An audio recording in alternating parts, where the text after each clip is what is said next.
Hey everyone, John here from All Miniatures Great and Small. Today I thought I would do something a little bit different, and that is play some World of Warships on the PC and share that experience with you guys.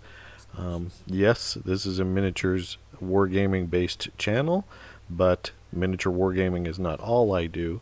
I like historical miniature games and gaming. I like games that have ships and vehicles. I'm more of a vehicle guy. And World of Warships is an interesting game because it scratches a couple of those itches. It has short rounds, never longer than 15 minutes.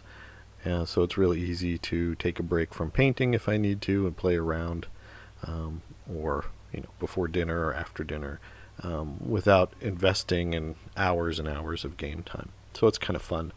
And it's also fairly historical. Some of the ships are obviously paper ships that never existed, but there are a lot of historical ships with a lot of great detail. So for today's game, I'm going to be taking out the HMS Hood, which in-game is a Tier 7 battleship. So there are tiers 1 through 10 currently in the game. Something like the Japanese super battleship Yamato would be Tier 10, and the Hood is Tier 7. So the Hood isn't particularly a great ship in the game currently, but it's a fun ship and it's a historical ship, and I think it looks cool. And for me, the rule of cool really takes precedence, so I thought I would take it out for a spin and share that experience with you guys. Alright, so in the game in this particular mission, there are 4 basically objectives that need to be taken: A, B, C, and D. So I'm sailing towards the D capture point. So you got to sit in the capture point a certain amount of time to capture it, and that increases your points for winning. So it's pretty straightforward in how the game works. There are battleships, cruisers, destroyers, and aircraft carriers in the game, and they are currently beta testing submarines. We'll see how that goes. Alright, so I'm sailing along here 30 knots, 31 knots, and we start to see some of these enemies. Now, this isn't historical based enemies, so your team, the opposing team, is going to have British, German, Russian, Japanese ships all mixed together, and that's just kind of the way the game is. So it's not historical as far as matchups go, but they do keep the tiers within 2 of each other. Alright, so we see we're taking some fire. I'm trying to get some shots off on this destroyer that's trying to encroach on that capture zone, but he disappeared just as I was ready to pull the trigger. So we see we got a German Gneisenau out there in the distance. We'll go ahead and fire. The main guns on these battleships can fire either high explosive or armor piercing. Armor piercing obviously does what it sounds like, and high explosive does explosive and fire damage. So you can see I set a fire there. Got a pretty good hit on the Gneisenau.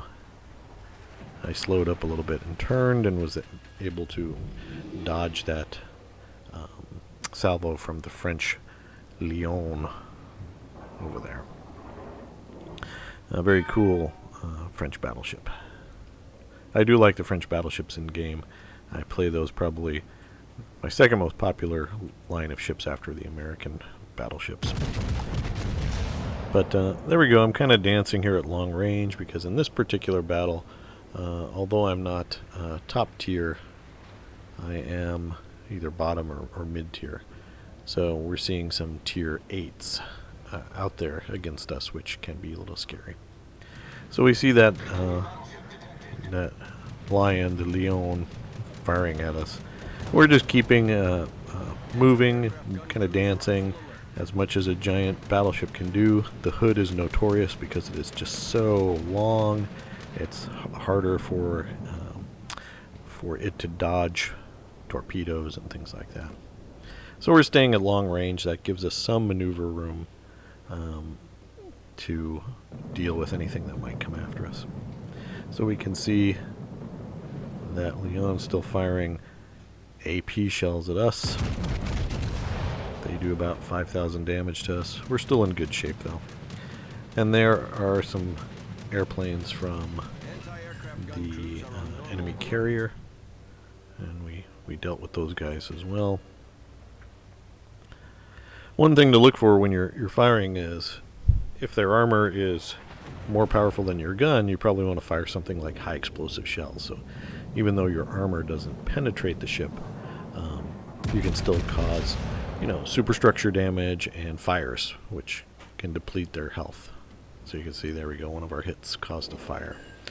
And then the fire slowly, burns away at the hit points. This isn't just an arcadey game. It has a lot of arcade elements, but the developers went to a lot of trouble to figure out like the armor protection of these ships, and it's pretty accurate, at least for the historical ships. The ships have stronger bow or stronger sides, weak bow, weak stern. Really depends on the ship, but each one has a different armor layout and citadel, which is a part of the ship internally that you can hit that would cause extra damage if you manage to get in there. So here we have some armor-piercing shells on that crippled Leon, and we take it out by doing the last 1,000 points to it. I feel like a little bully there. I think the Leon is a tier lower than me. Maybe it's the same tier, but we're going to be moving up into the D capture point, me and my battleship buddies, and capture this. And we can see a Richelieu off in the distance.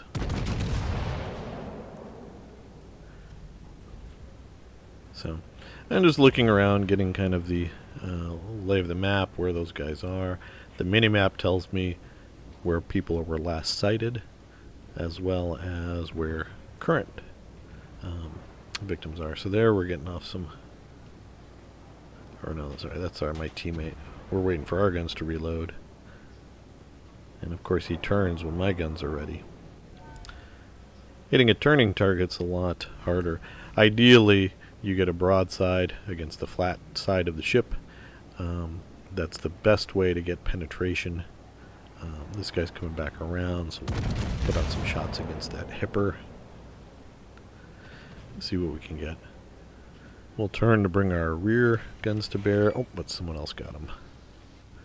That's a very satisfying explosion. Alright. And now we're kind of moving off. We've captured D, and we are heading towards C. So right now, our team is doing pretty well. We are almost double the points. First team to 1,000 wins. We have 500. You gain points from holding capture points and sinking enemy ships, and you lose points by having your own ships sunk. So here we're going through this gap. I'm going to slow down to let the our Richelieu in through first. There's a Gneisenau on the other side, and a Richelieu. We have more battleships here, so in theory we should win this engagement. And we're going to try to peek around the corner. And here's our target. And we'll get some shots out. Rear turrets against the Richelieu, maybe.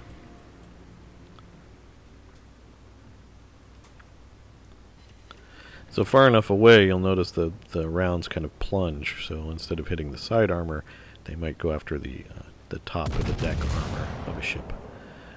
Which again adds to that, the tactics. Oh, someone really hammered that Schornhorst.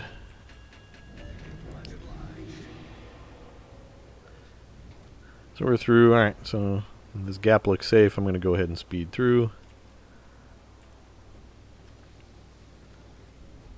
Oh, we notice that destroyer is in distress. You always take shots on destroyers. He's starting to move forward, so we're going to lead him a little bit. Shots out. Oh, he's turning. He's turning. Oh, we got one hit on him. But always take shots on destroyers when you can. In theory, cruisers protect battleships from destroyers, but if the enemy sinks all your cruisers, and there are still enemy destroyers around. That can be really painful for battleships. So it does have a nice kind of rock, paper, scissors, dynamic to it. And of course, I'm talking very generally. There are much better players than I am. But I am here for a good time, and I just one hit on the ridge. Almost 2,000 damage, though. I'll take it. So it looks like he's turning back. The Ridgeloo is somewhat hindered in the fact that its turrets are all up in the front, I think. Yeah. So his distraction is somewhere else. We'll try to pick this guy off. We got some shots out on him. There they go. Is it enough? He's healing himself, so I don't know if that'll be enough. No, we only did 3,000. But the back turrets are going to be online here in a second. And we'll see if we can get him with those. Nope, only one hit. A decent amount of damage. The front turrets are ready. We'll put out another salvo from them. And nope. Oh, someone else got him. But that's good team effort. It's not always about getting the max number of kills in the game. This is a team game, so you might be the best player in the world. I like this. Kansas is sailing backwards. So even though he's 13 kilometers away, we don't have to lead him that much. And even with a full broadside, we got a ricochet and an over penetration. Alright, so that German carrier is still putting out planes, but his days are numbered. We can see that Kansas is struggling for life. Got some shots out. 4,000. Oh, I barely missed getting him again. But that enemy carrier is a mere 10 kilometers away. The Gneisenau is a little bit further. So we're going to go ahead and concentrate on the Parseval. Put out a couple shots. Everyone goes for the carrier once they're in range because the carriers harass you all game. So by the time you get to shoot at a carrier, you can get some vengeance. Someone else killed them though, but hey, that's okay. So we're doing pretty good. We have 927 points. They have 103, and they only have one battleship left. We have 4 battleships and our carrier and a couple of cruisers. So this game is pretty much in the bag. So I thought I would share this with you. This was a quick game. Normally when I'm in my hood, it's a more historical outcome and I die horribly. But this game I thought was pretty fun to share with you guys. We, there we go. We hit the Gneisenau for 4,000. You can see that plunging fire go in. But it's a fun game, particularly for historical-minded board gamers, miniature war gamers. You might find something in World of Warships. I do plan on, just as a filler, doing some other games that I find interesting that are, don't take a lot of time, and share those with you guys and see if you enjoy them. If you are a viewer of the channel and you do play World of Warships, let me know down in the comments below. Always looking for people to play with online, which might be fun. All right, here's our victory. We received quite a bit of experience. We did 68,000 damage. We were number 3 on our team. We sank 1 ship, shot down 9 planes. So you see there's ships that sank more than me, but they might not have done as much damage or captured a cap point. It's a team game and a team effort. So you can see the damage per ship there. And then finally, my winnings. This is a free-to-play game, but obviously you have to grind up these tech trees. You can buy premium accounts. You can buy other kinds of premium ships with real money. But there usually are ways you can win those in game, or grind them, or get them other ways. So it's pretty cool. I enjoy World of Warships. That's just a quick look, just a simple battle taking out the HMS Hood. I hope you guys enjoyed this. If you did, please let me know down in the comments below. Love to hear your thoughts. If you've played it, if you want to try it out, let me know. As always, though, thanks for watching and keep on gaming.